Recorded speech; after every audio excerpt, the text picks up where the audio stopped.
I'm going to take a short break, and when I return, I will have Michael Williams with us, and he's going to be sharing his work with Life Between Life. And the song that I've got for you during our break is actually by our guest, Michael Williams, and it's called Beautiful Soul.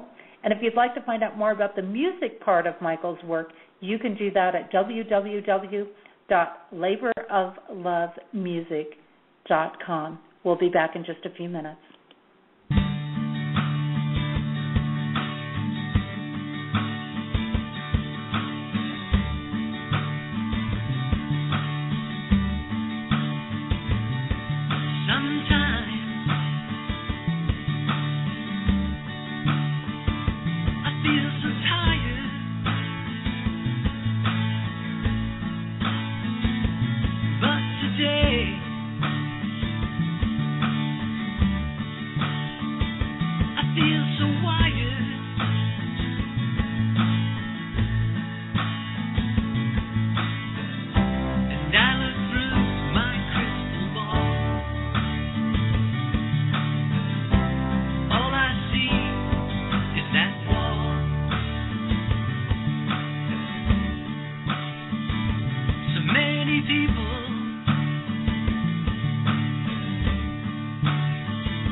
Standing still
I would like to bring on my guest tonight, and that is Michael Williams, founder of Imagine Hypnotics, specializing in clinical, transpersonal, and spiritual hypnosis. He is a certified master hypnotherapist, and he is a spiritual regressionist and Reiki master practitioner. Mike is a member of the International Association of Counselors and Therapists, the National Guild of Hypnotists, and the International Association of Reiki Professionals. He is formally trained in Life Between Life spiritual regression, a process of experiencing the soul's existence between incarnations. Mike has also released his debut album, Leaving Dystopia, which is where that song Beautiful Soul came from, embracing his energy as a musician, singer, and songwriter. And we're going to discuss his work with hypnosis, life between lives, and past lives. And you can learn more about Michael's work at www.imaginehypnotics.com, and you can learn more about his music at www.laboroflovemusic.com. So great ways to connect with him. And Michael, I just want to say welcome to Activating Compassion in the Midnight Hour. It's so wonderful to have you here. Well, Jesse, it's wonderful to be here, and thank you so much for that great introduction. I hope I live up to it. I'm sure you will excel beyond it. There's no doubt in my mind about it. And, Michael, it was really great when I was searching through your music, and it was so fun because so many times when I go into somebody who's doing spiritual music, it has this very ethereal feel or sometimes a reggae feel to it. But your style of music has actually got this rock foundation to it, which is really cool. It's just very different than what I normally get to experience when I go in there.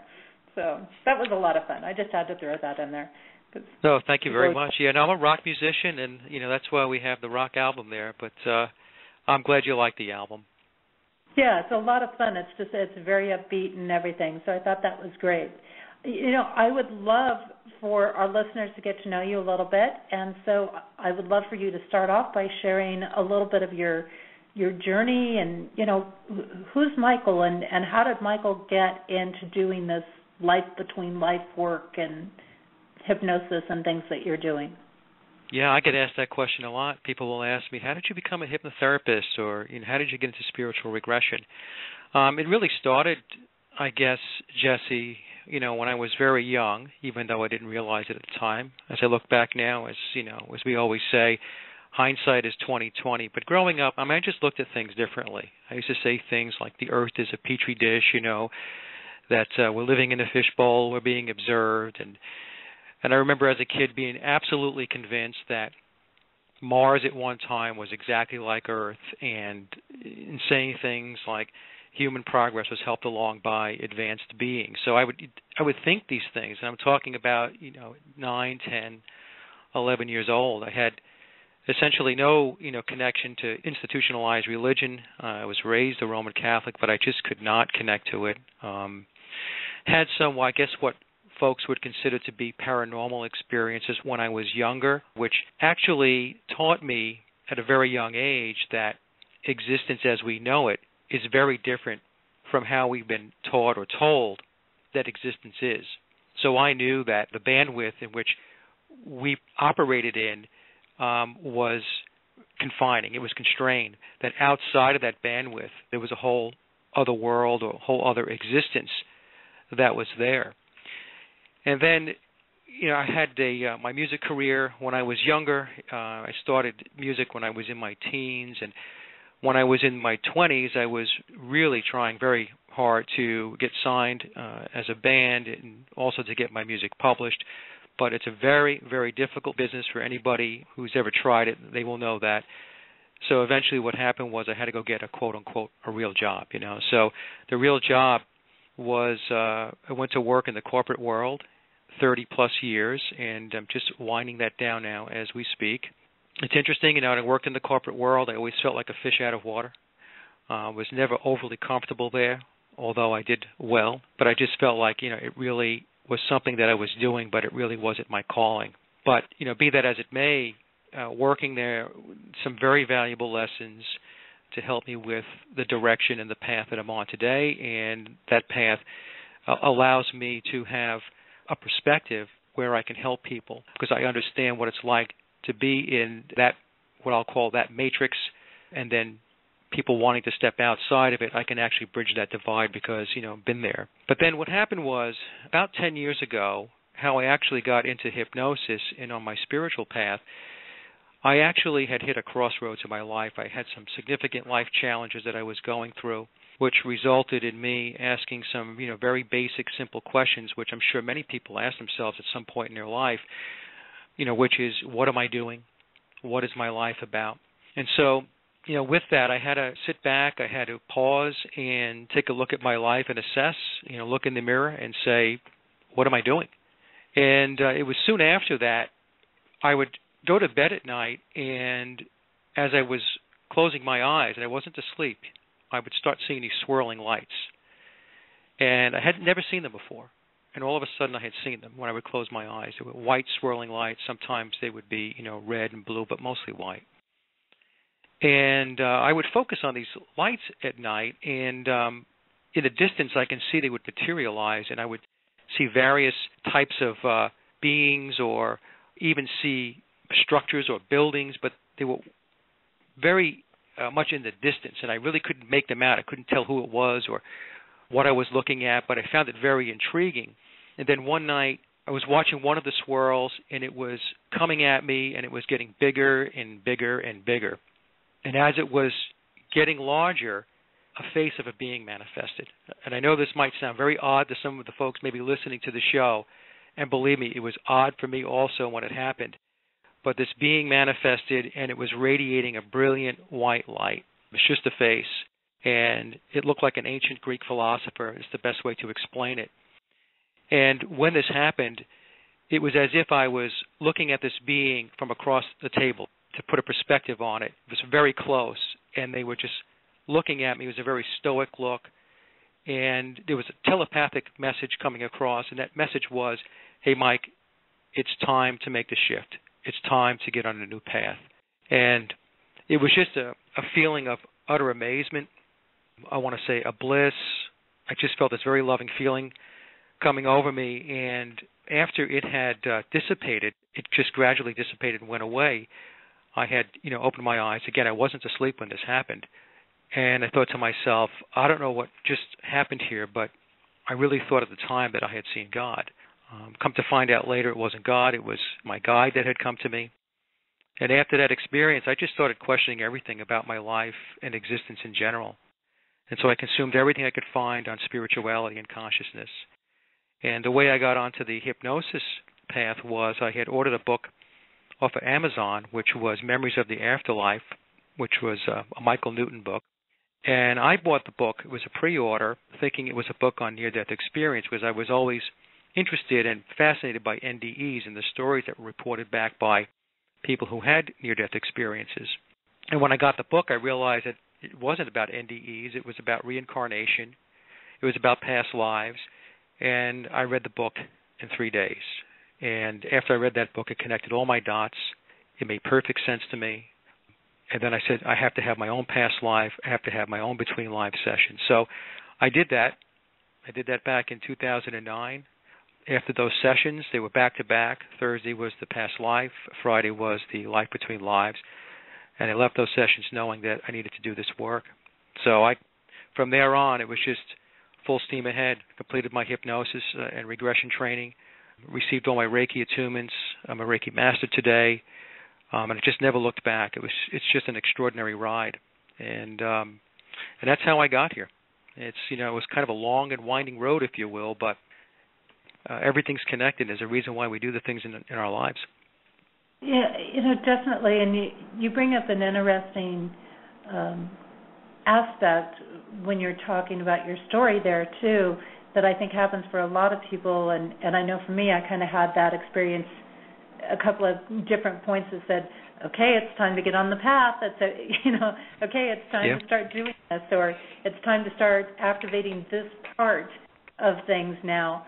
And the way things tend to just come to us, where we think, oh, I think I'm going to, head down this path and be a candle maker, or I'm going to head down this path and I'm going to do this, and it's like, oh no, you're going to write books. Yeah. Oh no, you're going to do these other things now. And so it is very interesting how we think sometimes that we're looking for one thing and we end up going a different direction, as long as we're open to what we're receiving in that process. Yes, that's the most important part of it, being open, and receiving it. I agree. So I think I wanted to bring that up because I think that's something that a lot of people go through and they get confused. And I think people think, oh, I've got to have this huge destination point, and that's what I got to stay with. I got to stick with it. It's like, no, you always have that choice to change, and you may only be starting there because that's what's going to help you get to where you're really headed. And we need to be prepared to go ahead and be flexible enough to shift gears like you did along your way. And thank goodness you did, because now you've ended up in this other amazing work, which is so interesting. And as I was talking with people during the week and putting some posts out there, and people were like, oh, this is so fascinating. I saw Michael Williams' work, and there was something that they saw or did with you, and they said, and I had to go and get credentialed myself. So you're already inspiring people out there. I don't know how much you knew that, but no, that's good to hear. I hope I'm inspiring people, because people inspire me, and when I hear stories like that, it just warms my heart. It's a wonderful thing to hear. And I love when people share those stories with me, and it was so great putting the post out there this week, because so many people were responding, and they were just sharing these heartfelt stories, and it was beautiful and amazing to watch this opening, and that always excites me when I put a post out there and then people just start opening their heart about their experiences. Now, a natural point, we are going to get into this life between life aspect here tonight, which I think is a really intriguing aspect to a lot of our listeners here. But a starting point for all of this is hypnosis. So maybe you can fill us in a little bit on what hypnosis is and your viewpoint on it. Because I have had a couple of other guests on about hypnosis, but I find everybody's got a little different viewpoint, and we want to know your foundation that you're coming from. Okay, well, hypnosis is just a natural altered state of consciousness, and we go into hypnosis at least twice a day. I tell all my clients this. We first wake up in the morning, it's that little groggy state, that in-between state, and then also when you go off to sleep at night, right before you go to sleep, again, that in-between state, that's a hypnotic state. And all hypnosis means is that the brain waves go from a beta, which is your conscious state, down to an alpha, down to theta, and then delta is sleep. So all it really means is that the brain waves are slowing down. That's all it means. Well, I explain to my clients a lot of times they'll think that hypnosis, there's something magical or mystical about it. I said, look, there's nothing mystical or magical about it. It's just I'm trained to be able to get you to slow your brain waves down. And once we slow the brain waves down, the channels open up. And the deeper we go, the more those channels open up. As an example, and we'll get into it a little later, I guess, with past lives and LBL, when we get into that deep theta state, that's when the spiritual realms open up. And I also tell my clients, highway hypnosis, this is when you're on the highway and you're driving and you're deep in thought. You might be thinking about something at home. You might be thinking about something at work. And you don't remember driving the last 2 or 3 miles or the last 2 or 3 exits. And you're on autopilot. That's hypnosis. When you watch TV, movies, or you're reading a book. An example I use with kids especially is, if they're playing video games and their mother is calling them or their father is calling them and they don't hear them. And the mom and dad will come in and say, didn't you hear me calling your name? And, the kid will say, no, I didn't. I was watching this video game. That's because they were in a trance state. They were in a hypnotic state when they were playing that video game or watching TV. So that's all it is. And but once we get into those brain waves or those trance states, we can do a lot of work. What happens is we actually take the conscious mind, which is our waking state, and our conscious mind is our gatekeeper, and it creates our logic.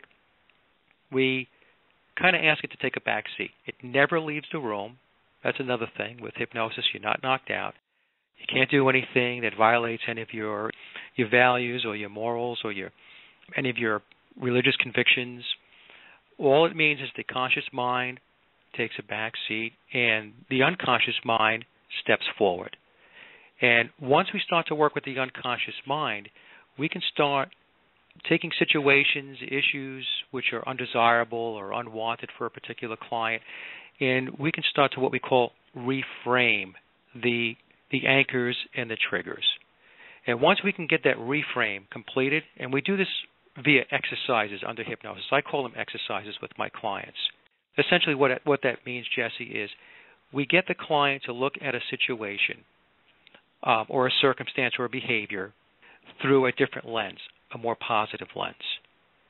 And once we get the unconscious mind to accept this new vantage point, this new viewpoint, they're on their way to making a positive shift and making the changes in their life.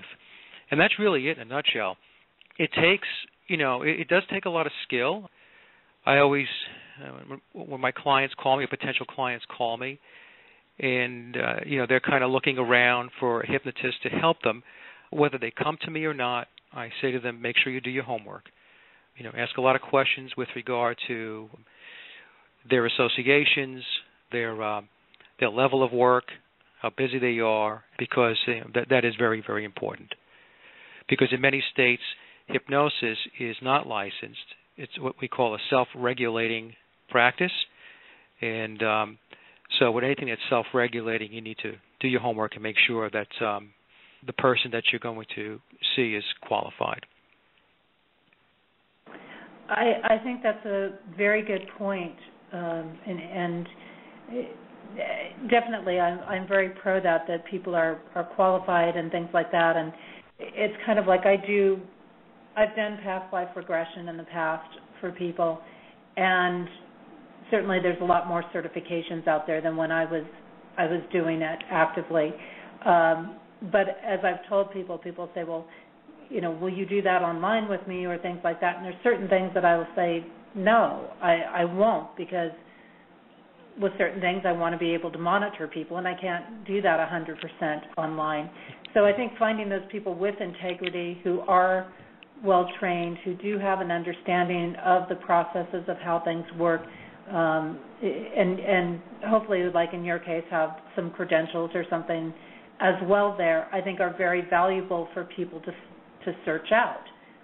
I mean, after all, we are tapping into the brainwaves, and I love that you brought up that explanation of going into the different brainwaves, because I think a lot of people don't always realize that they are in full control, and that's a different explanation than what we've had. It taps into a different area of hypnosis and the way it works. So I really appreciate you bringing that factor up.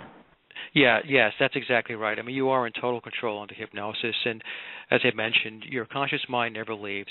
The example that I use is, imagine the conscious mind is driving the car and the unconscious mind is a passenger in the back seat. And all that happens during hypnosis is they pull over and they swap. The unconscious mind becomes the driver and the conscious mind becomes the passenger in the back seat. That's what happens. So the client is in total control, and we have a saying, all hypnosis is self-hypnosis. I have no control over the client. I am a facilitator. I'm a practitioner. And if somebody comes in that doesn't want to go into hypnosis and is pushing back or resists, then I'm not going to be able to get them into trance. So that's very important too, because a lot of times when we watch movies and we see television shows, the way they depict hypnosis is completely inaccurate. And I'll have clients come to me and say, well, are you going to make me bark like a dog or cluck like a chicken? I've actually had people ask me this. I said, can believe it. Not unless you want to. It's a natural fear there, I think, for people. Like you say, they see these shows, and there's that aspect of not knowing, are they going to do this and I'm not going to remember it? Are they going to put that hidden command in my head somewhere? Right. And every time somebody, does something, I'm going to do something weird, I think those fears are definitely there because like you say, the shows and the TV, but it's definitely not the case. Now, you differentiate between clinical hypnosis and transpersonal hypnosis in your work. Can you give some insight to that? Absolutely. Clinical hypnosis works within the boundaries of the client's perception of their immediate mind-body consciousness. So it's the traditional hypnosis approach to wellness. So there's direct suggestion. It could be metaphor-based, the Ericksonian approach. There are release techniques, or what we refer to as healing interventions like Gestalt or the inner child.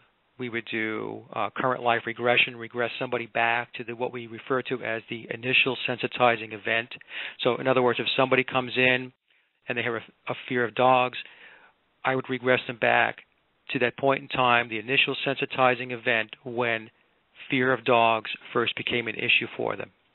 And so from there, we can understand what's going on and what anchored and what's triggering in the unconscious mind that's making the conscious mind react a certain way. Other techniques like rerun, future pacing, which is essentially imagery and projecting out to the future. There's aversion techniques and other types of techniques like parts therapy, and I even use some NLP types of techniques when I do my clinical work. So that's the clinical aspect of it. So essentially the client is staying in their immediate mind-body perspective. So when we talk about transpersonal hypnosis, what's happening is we're taking the clinical hypnosis and we're expanding it outside the immediate mind-body perceptions. We're essentially introducing expanded consciousness concepts into the hypnosis session. So we might be, as an example, bringing in healing light, bringing in the higher self, inner healers, spiritual aspects, inner wisdom. So we're going outside now. This is not something that a client typically would think about when they think about their immediate mind-body. So we're expanding out. And this works in conjunction with the clinical techniques. At least that's what I do. So I use a combination of both. You know, I might start with a clinical and with a client on a particular issue, and then decide during the session that bring in some transpersonal techniques to help them. And it's very, very helpful.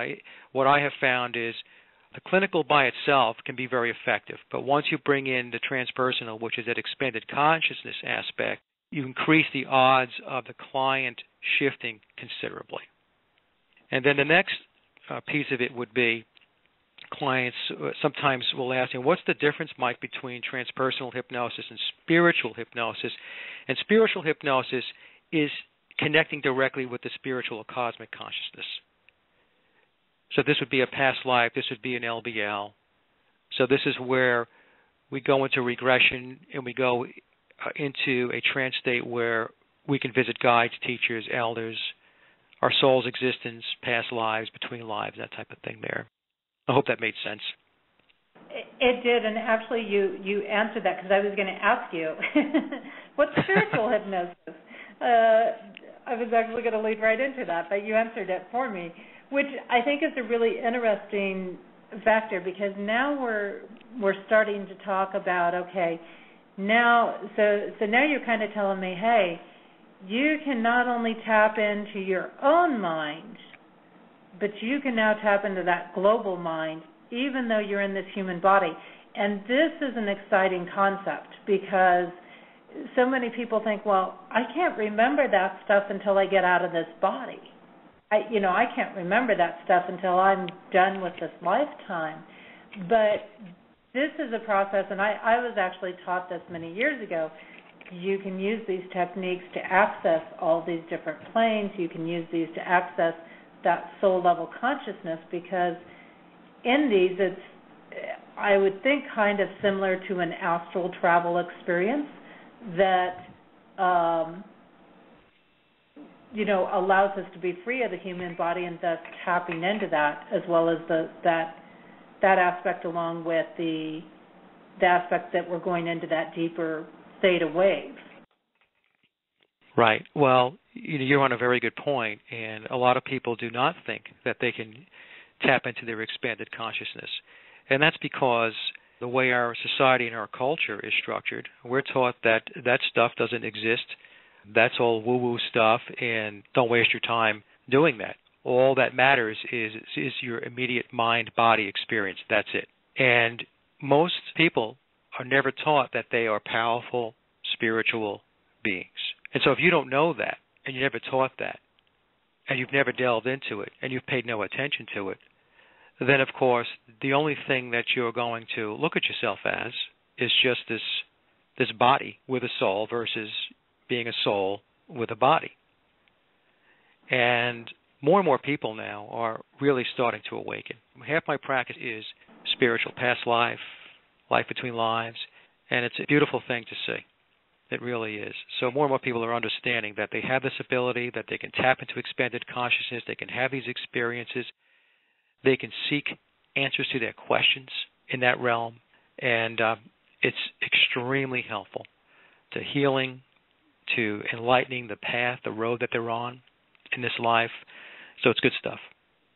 Well, and I think that's very true, and that's part of why I really wanted to bring you on the show, because you're taking this aspect to a different level. I mean, I've had some hypnotherapists on before that, deal with word programming or different consciousness programming or different things like this. But what's exciting in bringing you on here at the end of the year with this whole big universal transformation that we have going on, planetary, universally, that's happening, and we're seeing more and more people wanting to access this elevated consciousness, and we're seeing more people saying, you know what, all of this basic sales stuff out there, marketing stuff and politician stuff and all of these things out there is not where it's at. I need to get connected with my spirit because I'm just not feeling the fulfillment anymore.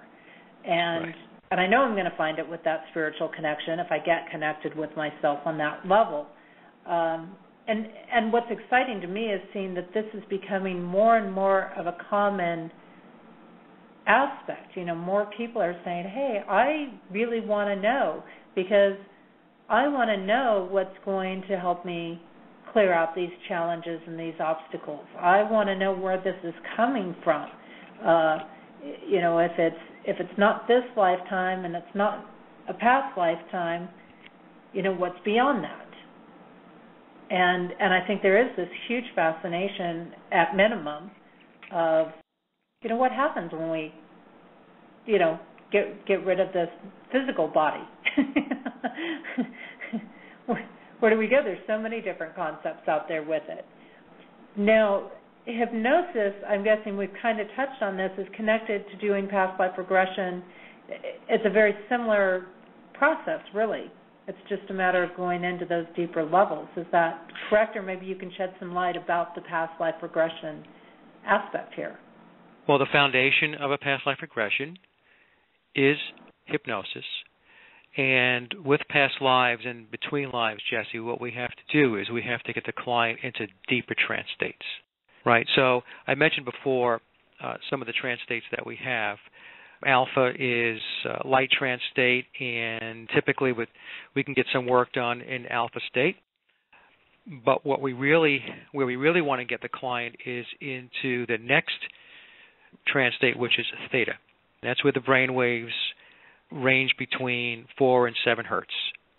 And it's there that you can do spiritual regressions, meditation. It's really where the spiritual channels open up. So we have to get the clients very deep. I've had some, regressionists say that, they can do past lives in alpha state. I do not agree with that. It's got to be theta, because anything lighter than theta is going to be a real challenge. I'll just say that I really don't think that it could be done, although I may get some debate from some of my colleagues out there. But so the point is that we have to get the client as deep as we can, and once we get them into that very deep theta state, then they're ready. The spiritual channels open up, the memories open up, and they're there. And the one thing I wanted to point out, and I just thought about this, the past life regression is not a reading. Some clients will call me and ask me if it's a reading. I said, no, it's not a reading. With the past life, the client is experiencing the past life for themselves. Okay, so I just want to make sure I get that out there, because sometimes there is confusion between past life regression and somebody doing past life readings. Yes.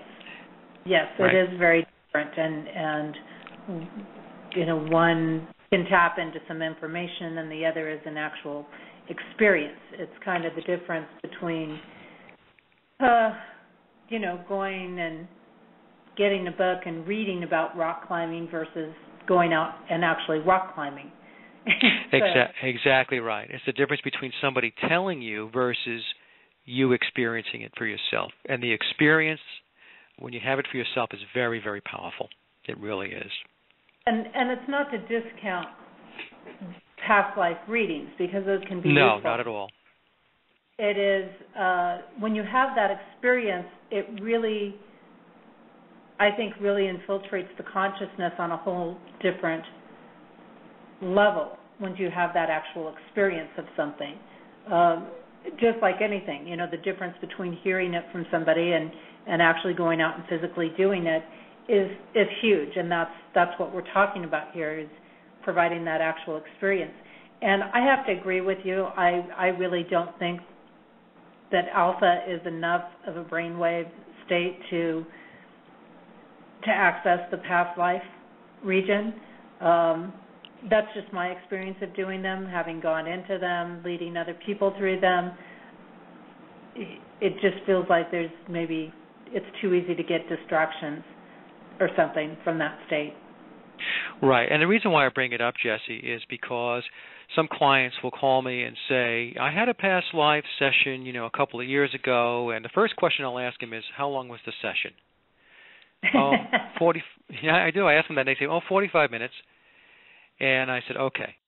So I'm not going to say anything disparaging with regard to whoever it is that you saw before, but what I will say is I will spend 45 minutes deepening you. I will spend 45 minutes doing the induction and deepening you to make sure that you're ready to go into a past life. We haven't even gotten into the past life yet, and I've just spent 45 minutes getting you to the point where we can get that door opened. So it's very, very important. And again, the reason why I bring it up is for the listeners, anybody who's listening, is you want to optimize your session. You want to be able to go in and be as well equipped as you possibly can, feel as comfortable as you possibly can, that this session is going to be the experience that you're anticipating, that you're expecting. And so when I do my sessions, as an example, I tell my clients you need to set aside 3 hours because you're going to be in hypnosis between 2 and 2.5 hours. Mm-hmm. And that's how long my past life sessions are, between 2 and 2.5 hours. And I think that is a really good gauge when people are looking around for somebody to do past life regressions with. I think the shortest I ever did a past life regression was an hour and a half, and most of mine were closer to a good 2 hours. Yes, an hour and a half is possible because if you get a client that goes in deep really fast, an hour and a half is certainly possible. I would agree with that. Yeah, I think that was the shortest I ever remember doing one, and I would tell people that you need to leave that extra time, and also, when people are doing this type of work, they need to make sure they have some filtered, pure water to help with grounding as they come out, because I do believe it takes a little time to integrate. If they have some time that they can maybe walk around before getting in a car and driving and those sorts of things. I think they're just smart little extra things to think about. You don't want to have something that you've got to run off and go to, because as you say, when you go into a past life regression, you don't really know how long somebody's going to need to be in there. It's not like, okay, it's going to take you 5 minutes to do this and 10 minutes to do that and this sort of thing. You get in there, you don't completely know how deep somebody's going to go or how much they're going to experience or how much is going to come up. So it's not like you can say it's absolutely going to take 2 hours or 3 hours.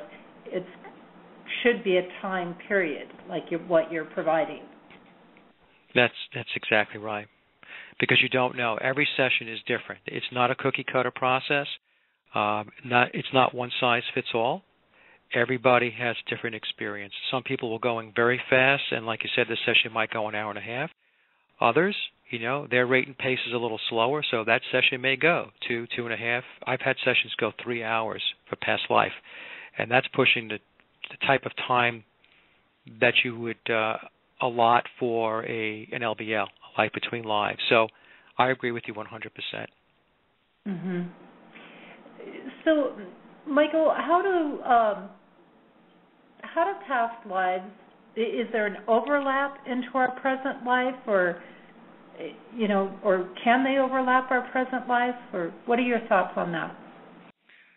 You can have overlap, and this doesn't happen very often, but it can happen. So we have essentially 3 incarnating scenarios. One would be, and it's the most common, where there's no overlap. 2 would be, and this is less common, where we have partial overlap. So this means that the client goes back to a past life and they cross over, they die, on the timeline that overlaps with their current life. And typically that might be maybe 1 to 5 year overlap. And clients will ask me, how did that happen?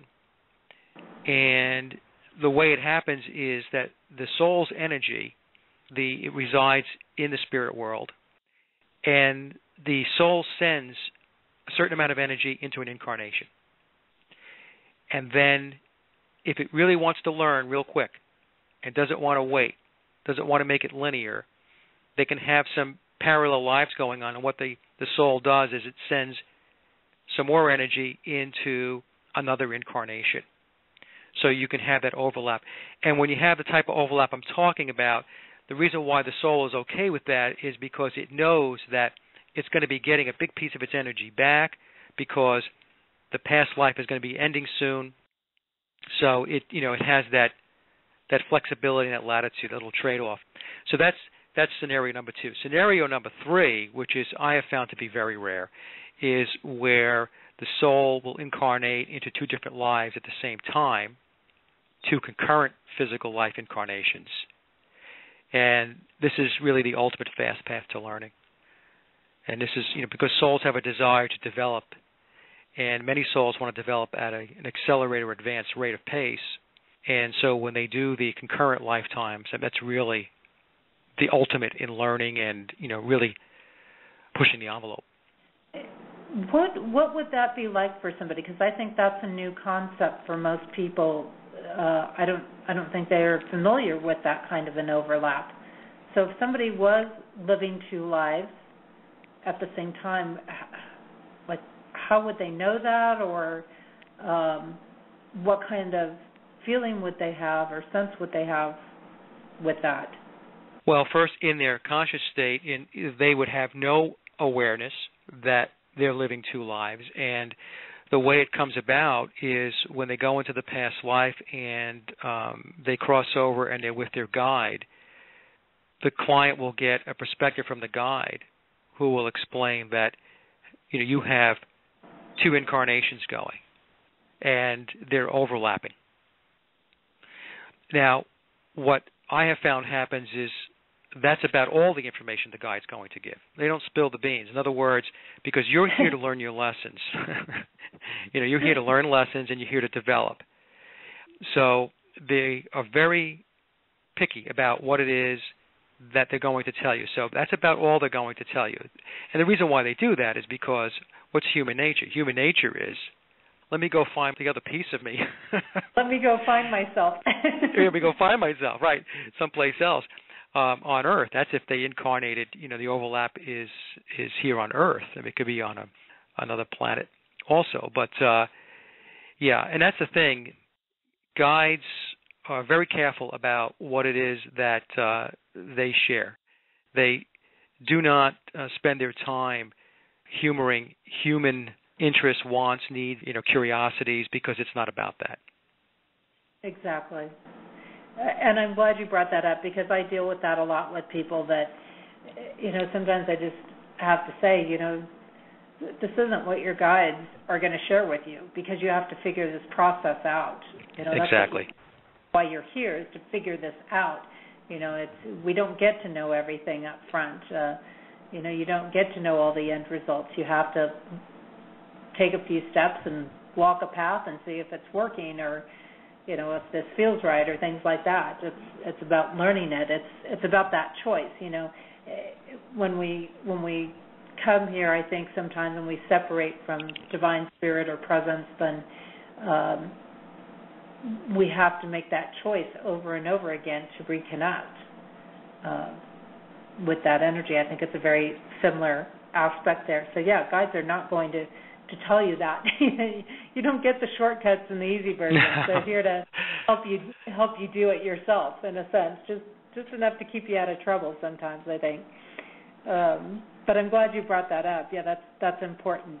Now, I know a lot of our listeners are probably wondering, okay, Michael, you can get me into this deep state, right? You can get me into this theta brainwave thing, and I'm going to be under there for a few hours, and this is all fine and dandy, and maybe I'll meet my guides, and maybe I won't. But how do I know that what's coming into my brain, what I'm seeing, how do I know this is the real deal? Like, how do I know that's actually a past life and not something my brain's just creating? That's a very good question, and some clients will ask that, especially before they come in. They typically don't ask that question after they come out of the session because they just had an experience that defies anything that I guess that they've experienced ever before. But what I explain to clients, first of all, Jesse, is they'll ask me, are the memories real? And the first thing I say to them is, that is for you to decide. And what you really need to focus on, first and foremost, is the lessons. Understand the lessons. Go there first. And the wisdom that came through.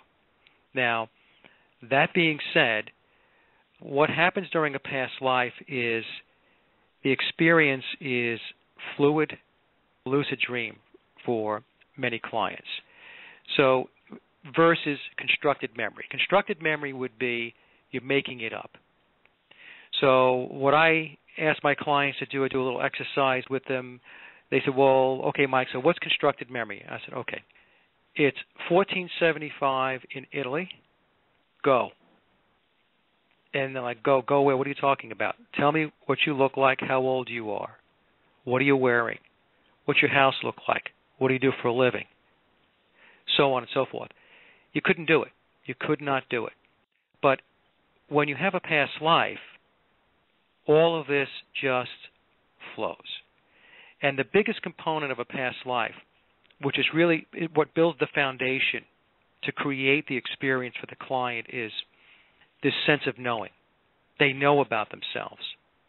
Even if they sometimes don't have the visuals yet, what I find is for many clients, the visuals come after the sense of knowing and the emotional states solidify and come together. So the sense of knowing, what that means is, I know who I am in this life as Mike. Jessie knows who she is in her life as Jessie. In those past lives, you know who you are. You know what you're about. You know what your life is about.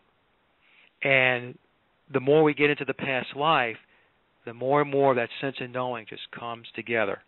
And it doesn't take a long time, maybe 1 or 2 stops along the timeline, and the client has a pretty good perspective of who they are in that life.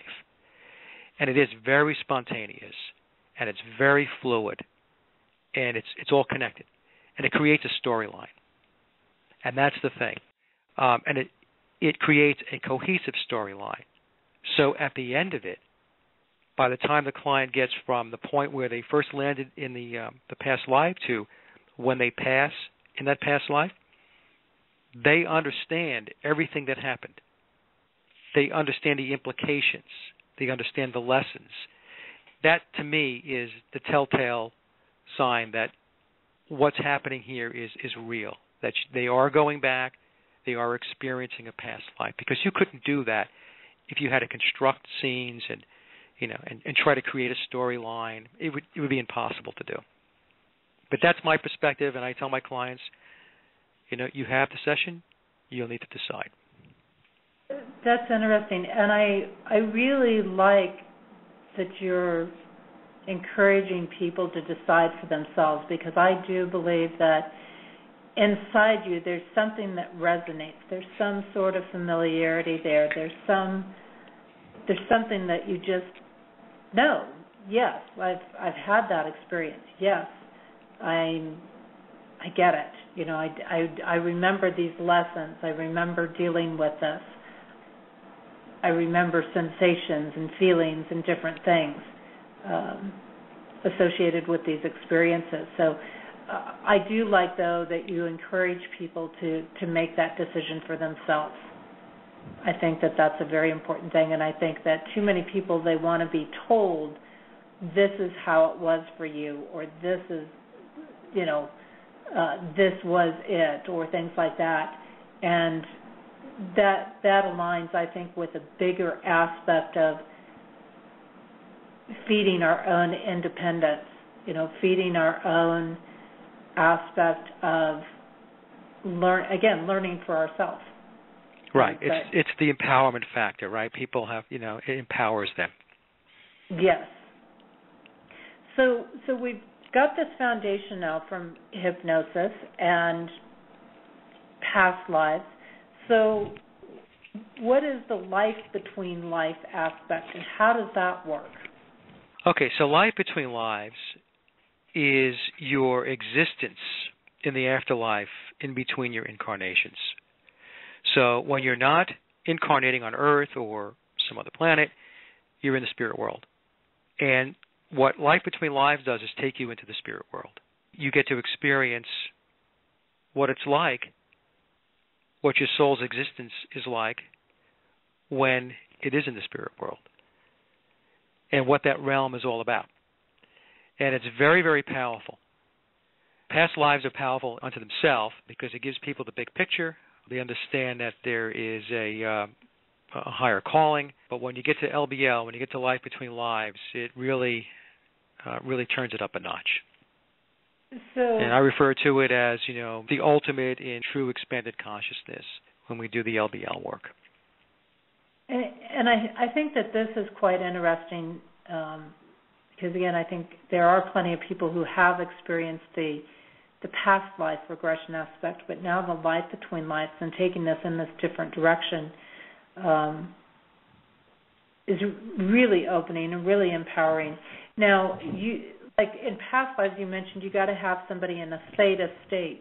Are you accessing the theta state as well in the LBL? Yes, but it's a very, very deep theta state. Now, with the LBL, the Michael Newton approach, you're going to have to set aside 4 to 4.5 hours. That's what a client's going to have to set aside. There is a significant portion in the beginning, probably an hour to an hour and a half, where it's the induction plus a lot of deepening. We want to make sure that client is deep, deep, deep in theta state. And that's where they need to be to have the LBL. Okay. I would think having, I naturally just connect out there, but not everybody does that. I would say, definitely, and this is, again, another good gauge when people are looking at these aspects of what is reasonable time-wise that you need to allot, that you need to work with. And I would imagine going into this LBL would be very powerful and very intensely moving. I would think that some of this work, past life regressions can certainly do it, but I think by the time you get into a life between life, this could really touch into a lot of feelings and emotions, and maybe even at times kind of disorientation, trying to piece some of this together or trying to come back into this body after experiencing that. Yes. For many clients, it's really amazement. They are just blown away by what it is that they experienced, and when they're in a session, what they're experiencing. Now, when they're experiencing it in a session, they do have wonderment. It's funny. Some will have wonderment. Others, it's interesting. Once they get there, they're almost self-navigating. It's like when they get there, it's like, oh yeah, I remember now. I know where I have to go. And others, clients, I have to spend more time helping to navigate them and guide them. So, it kind of runs the gambit. Now, you mentioned before, just about the timing piece of it, and you had mentioned that, I think you were saying that, you can get into that space, pretty quickly. But when I'm working with my clients, many people haven't done, any type of work like this. In other words, they haven't done any meditation. They've never had hypnosis. They've never had that. So when I give the timing or how much time it takes to do this and that, it's based upon a client that comes in that really has never really had any of these experiences before. They're just coming in cold. So I just want to make sure when I talk about time it takes to do this and that, it's the average client that comes in really never had hypnosis, and so that's the context. Yes, and to clarify on my side of that as well, Michael, I've been involved in doing past life regression work and this type of work, and working with getting out there into those spaces for, let's say a good 30 years or more. I'm not coming into it like a lot of your clients or a lot of our listeners would be coming into it.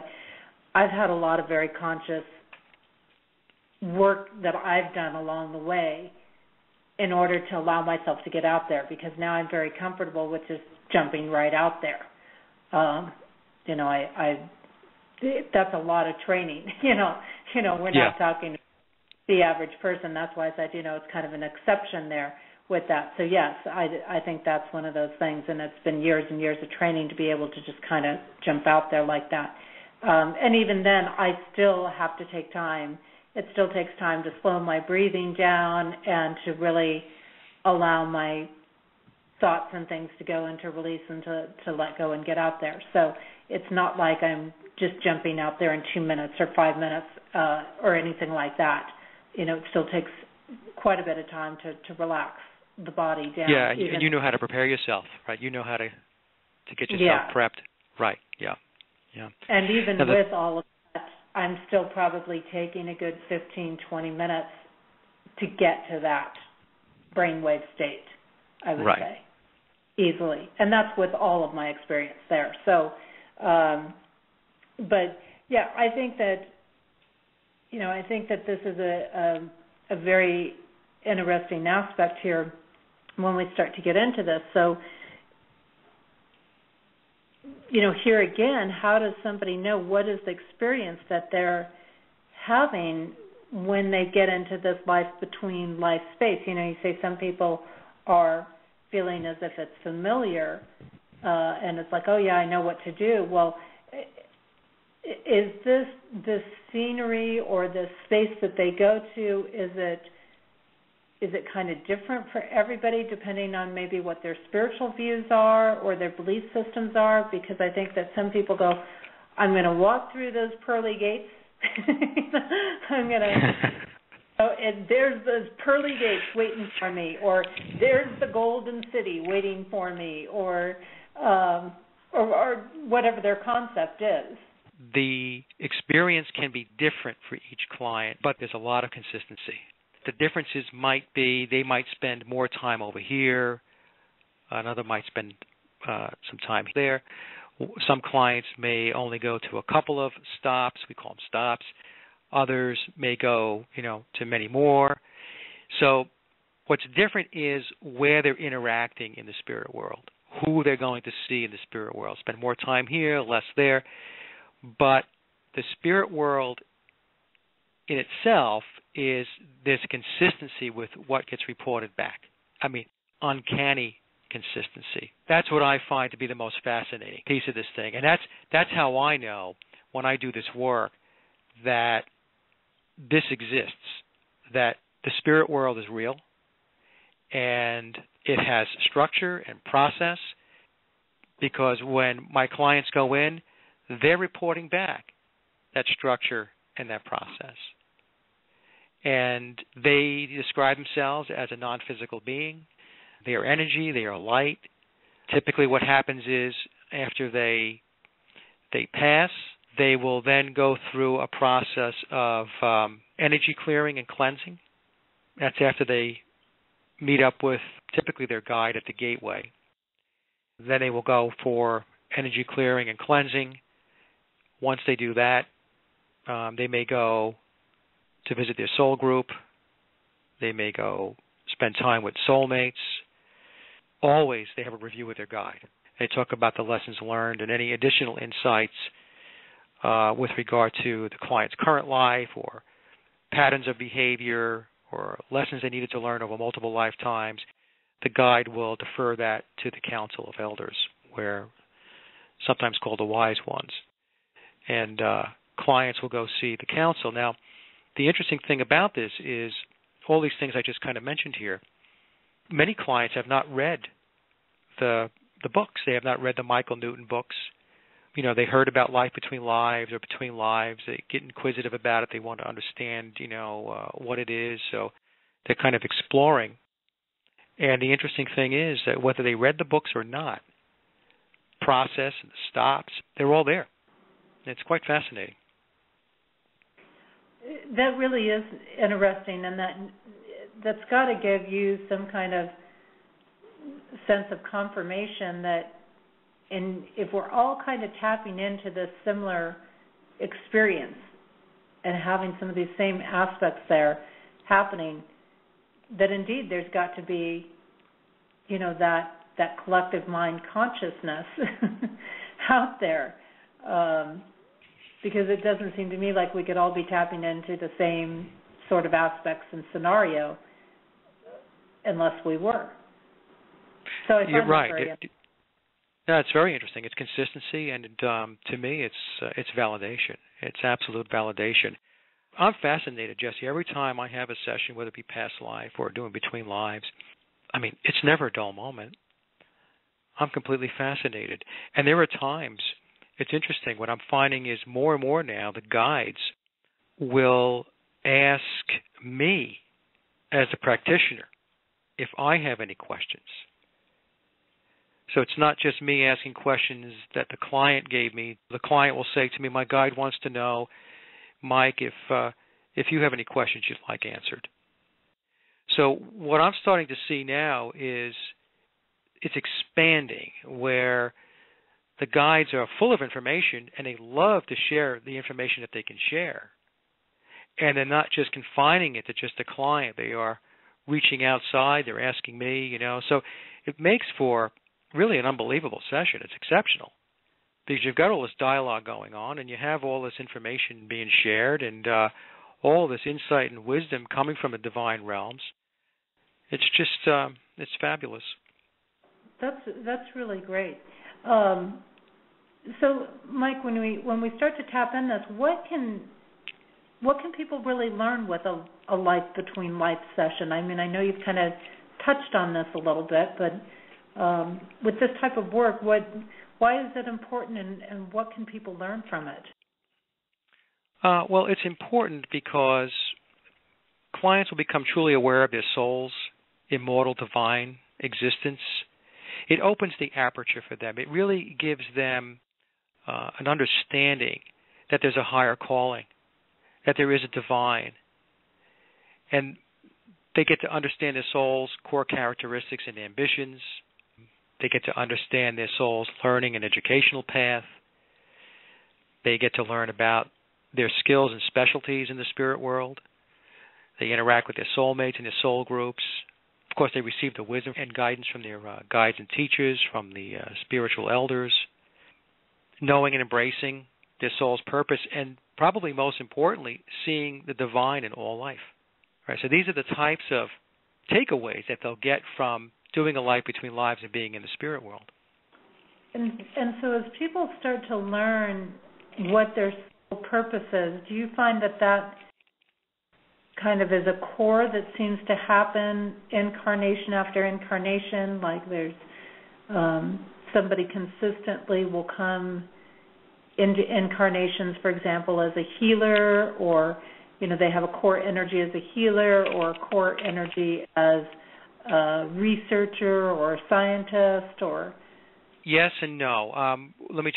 Many times they will do incarnations where if they are a healer or a researcher in the spirit world, I mean, that's what their forte is, and, they'll take that into their incarnations, and they'll do that type of work. So as an example, and I hope I'm answering your question, if they are a healer in the spirit world, if that's their specialty, these would be folks that would incarnate. They might be doctors, they might be nurses, and so on. But there are also times when they step outside of their specialty and they step outside of what their comfort zone is, and they have to go take on different roles, different experiences, and different dynamics. Now, what I've been told, with my clients and also with my own sessions that I've had, my LBLs, is in the world today that many of the warrior souls have come down to Earth to get us over the hump, to get the vibration of Mother Earth to where it needs to be. And the reason why the warrior souls are here is because the warrior souls know how to persevere and keep pushing ahead. As tough as it can be, they continue to plow ahead and get the job done. So what I'm finding is that when I do the sessions, a lot of my clients, they have had many lives where they were warriors, whether it be in the Crusades, whether it be during the time of the Roman Empire. So that's a very interesting aspect that I'm seeing when my clients come in and report back to me. And that is interesting, and I could see there being different aspects of things, of even people being a healer in different war situations, helping people through those times, even if they're not specifically going out into battle, for example. Right. On things. So I think we definitely have a variety of those different aspects happening. I mean, this is absolutely fascinating work. So maybe you can give us a little bit of idea of when somebody comes into you, and you kind of touched a little bit on this, but let's say I'm going to come into you and I say, Mike, I want to get an LBL session. How's this going to go down? Yeah, so typically the process is, if you use the Newton approach, the first part of the session is essentially the past life regression process. So you do the induction, and then you regress the client through their current life. You do a couple of stops in the current life, and these are essentially just exercises to get the mind acclimated to going back in time and noticing details. And then we back them into the womb. And then we spend some time in the womb. And, we'll ask, how does it feel in the womb? What do you notice? Why did you choose these parents? When did your soul integrate with the physical body? How much of your soul's energy did you bring into this life? And what are your lessons in this life? So, we're dealing with the current life at that point in time. And then what happens is, Jesse, we take them and we regress them back now further, past the womb, and then we get them into a past life. So when you do an LBL with the Newton approach, you're backing them into a past life because that's kind of the segue. Now, you don't spend as much time in that past life with an LBL as you will with a past life session. You just want to get them into the past life because what you want to do is you want to get them to the point where they get to the death scene and they cross over. And that's the transition point. And then once they pass, we transition them, and their soul heads up to the spirit world. And they get to what we refer to as the gateway. And the gateway is they'll be met by a guide or a teacher who will then take them and help navigate and guide them through the rest of the stops that where they need to go in the spirit world. And so once they are there, and I explain to my clients, is once you're in the spirit world, you're going to have certain stops within the spirit world. And as I mentioned before, you may spend time, getting energy cleared, visiting a soul group, soulmate. You'll have a review with your guide, that's for sure. You're going to see your council of elders. Sometimes that doesn't happen. It depends on whether the council decides they need to see the council, but I want to say probably, 95% of the time they're going to go see the council. Sometimes they may go to visit the body selection area where they explain why they chose the body they chose for a particular lifetime. And they may also go off to the library, the Akashic Records. They may go visit where they have their specialties. Perhaps they may go to the classroom where they're teachers, or they may go to where they are healers. And some clients want to know their soul color and number of incarnations, but I'm finding that more and more that the guides and the council are not always looking to reveal that. Mm-hmm. They look at that, as I mentioned before, as a human construct, and it's not important to the spirit world. It's funny. One time I did a past life, and of course, even with a past life, they spend time with their guide. So they said to their guide, "What's my soul color?" And the guide was just flipping through all of these colors, just flipping through them all. I said, "Pick one." They have quite a sense of humor. What do you want to be? It's not important. So I'm finding that they're spending less and less time answering questions about soul color and how many incarnations. I mean, that's a human interest, human curiosity, and it's really something that they don't dabble with. Did I answer your question? Yes, definitely. How it works? And I think that this is very exciting work that you're doing with all of this. I was going to ask now, when you do these sessions, is this something that is recorded for people or not? It's just they just tend to remember this, or I record them. Yeah, no, it's because they will remember most of the session, but they are in such deep trance state. They could have some level of not remembering the details. They'll remember the main points, but there's a lot of stuff that goes on in between the main points that they remember. So the recording is very important. And what I tell my clients to do is just take a few days and just be introspective and just reflect on the session. Don't listen to the recording right away. Just assimilate. Just take it all in. And then at some point, later down the line, if you want, listen to the recording and see if there's stuff there that you didn't remember or forgot, or helps you to expand upon what it is that you did remember. Oh yeah, I remember that now. Mm-hmm. Michael, I definitely want to give you a few minutes here to go ahead and share with people the best way to contact you, anything that you have going on with your work, all of that good stuff. Okay. Well, the one thing I wanted to add is I am working on a proprietary approach for life between lives regression. And the approach I've taken, Jesse, is reducing the amount of time to get into the spirit world and have the experience typically from 4 hours down to 2 hours. And I'm working with some clients now to fine-tune the process. But the key to it is that there's no past life component, whereas the Newton approach, to get into an LBL, you have to go through a past life to get to the LBL. I've removed that aspect of it. And in its place, what I'm doing is I'm taking the client through the chakras. And by starting at the root and then ending up at the crown, I can get them into the spirit world, and I've been having very profound results that have been reported back so far by the clients who've participated so far. So what I'm going to do is I'm going to be adding the program shortly as an alternative to the Newton approach for LBL. So probably within the next month or two, I'll have it up on my website. And so clients who come to see me will have a choice between the two approaches. I'll still do the Newton approach for life between lives, but I'm also going to be offering the process that I'm putting together. So I just want to put that out there. Now, to get a hold of me, as you mentioned earlier, my website is www.imaginehypnotics.com. I am out of the Raleigh-Durham area in North Carolina.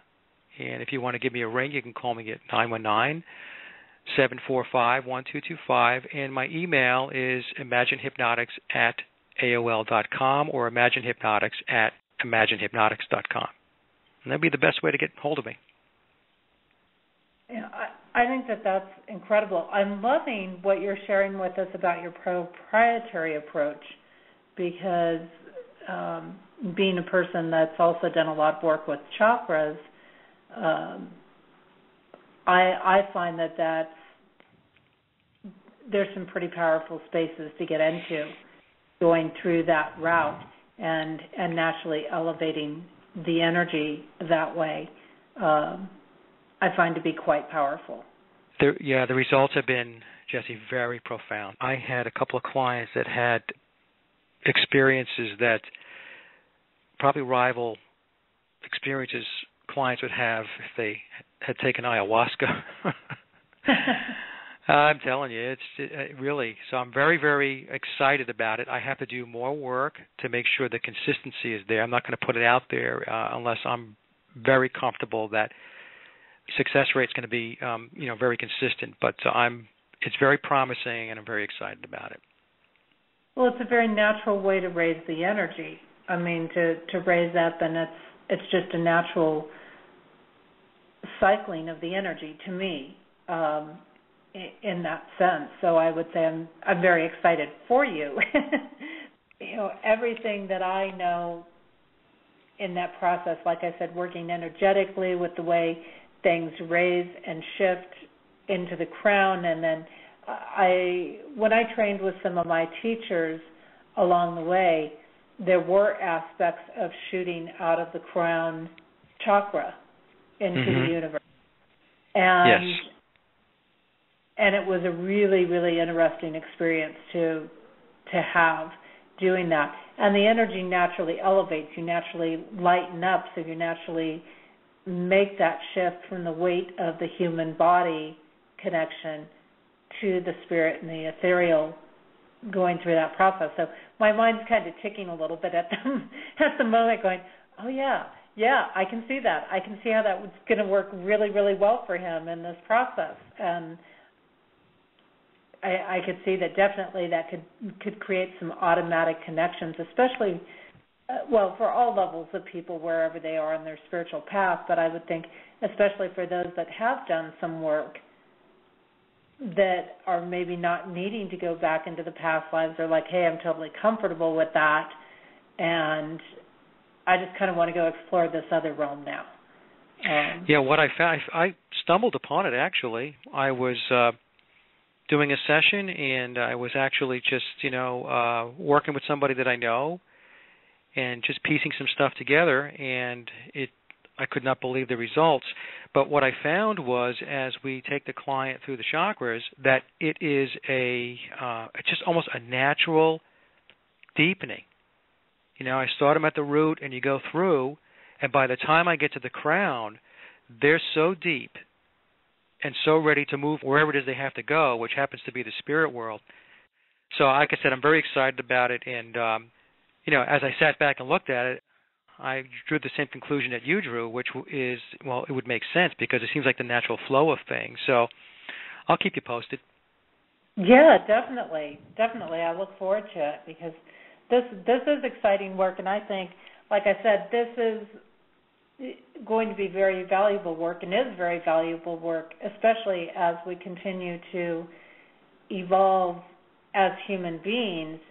And even though we're still in this third dimensional body, our minds are evolving into this higher dimension thought process. And so I think this is going to be really useful for a lot of people, especially with the indigo children and the crystal children that are coming up, that, as well as those that are in my generation and other generations as well.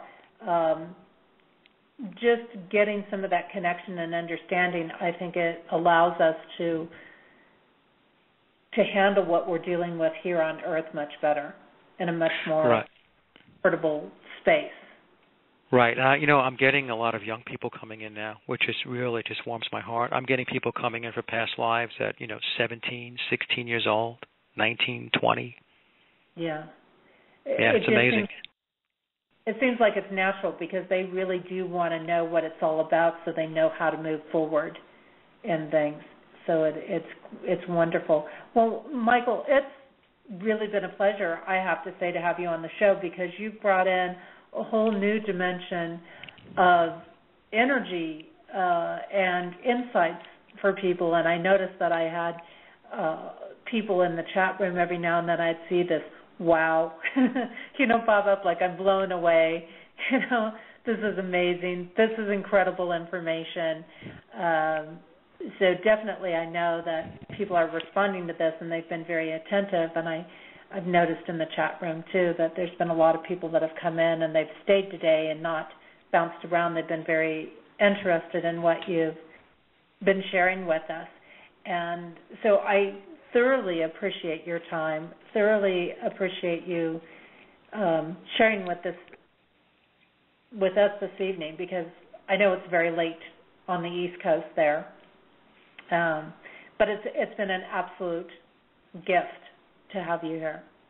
Well, Jesse, thank you so much. It's been wonderful being on, and I really appreciate the invite. And for any of your listeners, if I can answer any questions, they can just email me, and I'll be more than happy. If anything, that they want to follow up on that I did not answer, even in the chat room, just email me, and I'll be more than happy to connect. And you've got another music album coming out soon. Is that true? I am working on a second album. I have 3 tracks down. Basically, the basic rhythm tracks. I'm shooting for next year sometime, probably late next year. I've learned from the first time not to put hard and fast dates down for this type of thing. Because it's a creative thing, And but yeah, probably late next year. I would say November, December time frame, I'm going to have a second album out. Perfect. And again, go ahead and explore things. The song that we had during break, Beautiful Soul, was by our guest tonight, Michael Williams. Again, you can check out his music work at laboroflovemusic.com. Very different, very rock style. I played probably some of the more mellow side of his music for rock, but it's fun to go in and check it out. And also, you can hook up with him and check out more of his work through his website at www.imaginehypnotics.com. Those are both in our show descriptions. And thank you so much, Michael. You're very welcome, Jesse. Thank you very much.